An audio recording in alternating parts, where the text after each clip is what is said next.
He's Nate Bauer. I'm Greg Pickel from Blue White Illustrated. Penn State finishes the regular season. It started at 5-0 with a loss at Michigan State. They fall to 7-5 rather, 30-27. The Nittany Lions lose here in East Lansing. Nate, your first thoughts from this one? The best way I can put it probably is just to say that more of the same problems snuck up yet again. Yeah, no, I think, look, you can't turn the ball over.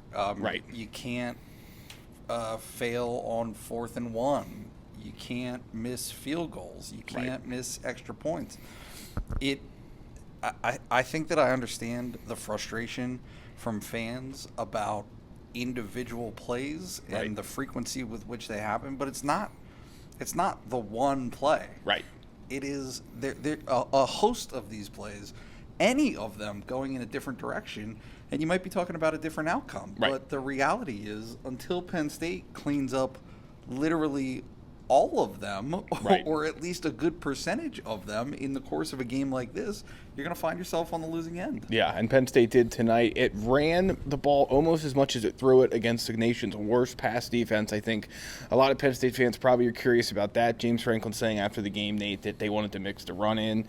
Sean Clifford saying that play calling is not his expertise and that he would throw it as much as they wanted him to. So I didn't really understand that. This is a team that hasn't been able to run the ball all year. I know it was snowing. Michigan State threw it 30 times. They had 454, I think, yards of offense total. And frankly, it came down to, as far as I'm concerned, a game where one team had a running attack and one really did not. And when you combine that with 2 turnovers, that's how you lose a 3-point game on the road, in which you also missed a field goal and missed an extra point. Michigan State, of course, missing one as well. Yeah, I think a couple of things.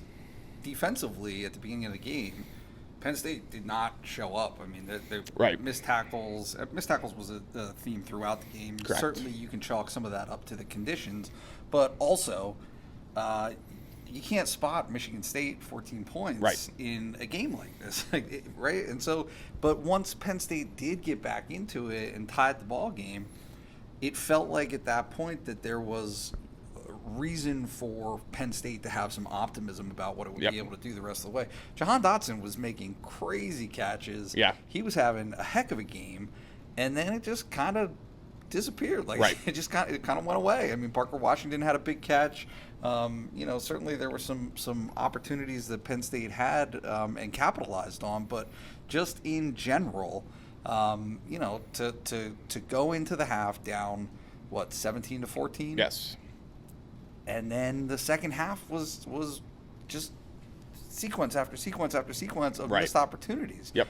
You cannot miss as many chances as Penn State had and expect to win in a game like this. But which, by the way, Michigan State, they're actually pretty good. Yeah.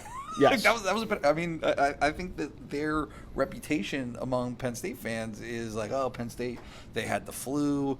They had all kinds of well, the flu didn't knock Kenneth Walker out of that game. Right. Neither did his bum ankle, apparently. Yeah. Peyton Thorne was good. Yep. Right. Like, I mean, all the pieces. Jaden Reed. Reed. So the big pieces that Michigan State needed for its offense to have success, they were all there. Right. And Penn State was not able to wrangle those guys. Yes, and so they end the season at 7-5. We'll go to a bowl game. We won't know what bowl game until next week because we got to get through conference championship weekend, of course, and the final college football playoff reveals. So stay tuned for that. Nate, as you can see behind us, folks, it is snowing pretty good here in East Lansing. And if you could look over our right shoulder, which you could not out into the parking lot, it's not the greatest conditions here. So we'll keep this one a little shorter than normal so we can go get all this stuff posted and get on the road. But final thoughts. I mean, again, to me, it just felt like, again, kind of just more of the same. I don't know how else to put it. All of the things that have caused problems for Penn State this year, most of them popped up in this game, and it results in another close loss in a season full of them. I think, and the question that I had for a bunch of the players after this game in particular was whether or not this season felt like a missed opportunity. Right. Because let's just take a rational look at this for whatever it's worth. 5-0 to start the season could have easily been 4-1. Right. It could have easily been 3-2. Okay. But they won those games. Right. The issue that Penn State is going to have to grapple with is Auburn just took Alabama to the wire. Right. Wisconsin, granted, they lost today, but Wisconsin won 7 games in a row. Right. Penn State demonstrated this season that it could compete with anybody that it played. Right. Legitimately. And this being another one. Right. You've got a schedule stacked with top 15, top 20 teams. Yep. And Penn State had the ability to play up to the level of right. every opponent that they played with. And it wasn't luck. Right. Right? Okay? So if that's the case, if that's the foundation that we're talking about, yep. you got to win some of those games. Right.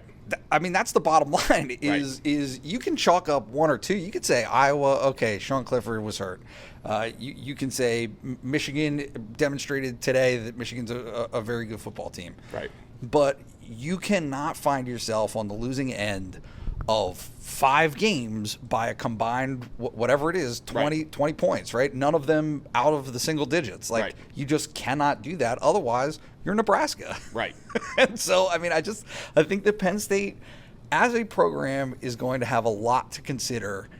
Its players, its coaching staff, personnel, you name it. Like, this is going to be a tough offseason, I think, for Penn State to grapple with. And this game that just happened is another example of why that's the case. Stay with us at BlueWhiteIllustrated.com for the latest on the Nittany Lions as they move into the offseason. Will there be staff changes? We'll see.